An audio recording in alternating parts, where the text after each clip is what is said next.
ಇಲ್ಲ ಮಾಡಿದ್ದೀವಿ, ಸುಮಾರು 50,000ಕ್ಕೂ ಹೆಚ್ಚು ರಿಕ್ರೂಟ್ಮೆಂಟ್ ಮಾಡಿದ್ದೀವಿ. ಇನ್ನು ನಮ್ಮ ಮ್ಯಾನಿಫೆಸ್ಟೋನಲ್ಲಿ 2,00,000 ಮಾಡಬೇಕಂತೇನಿದ್ವಿ. ಟೆಕ್ನಿಕಲ್ ಇಶ್ಯೂ ಇದೆ, ಕೋರ್ಟ್ನಲ್ಲಿದೆ, ತಮಗೂ ಮಾಹಿತಿ ಇದೆ.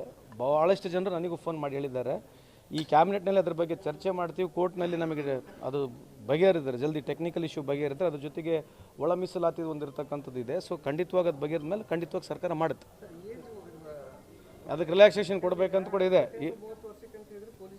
ಅಲ್ಲ, ರಿಲ್ಯಾಕ್ಸೇಷನ್ ಕೊಡಬೇಕಂತೂ ಸರ್ಕಾರ ಗಮನದಲ್ಲಿದೆ, ಮಾಡ್ತಾರೆ ಕೂಡ ಅನ್ಸುತ್ತೆ ನನ್ನ ಪ್ರಕಾರ.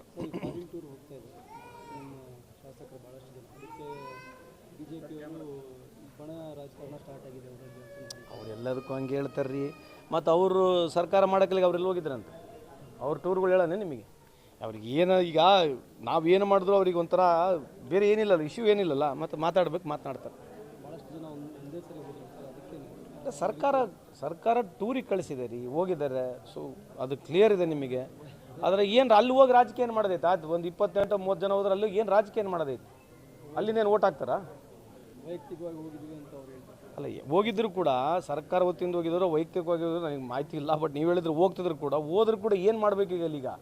ಅಲ್ಲಿ ಹೋಗಿ ಏನು ಓಟ್ ಹಾಕ್ತಾರೆ? ಅಲ್ಲೇನು ರಾಜಕೀಯ ಮಾಡೋಕ್ಕೆ ಬರುತ್ತಾ?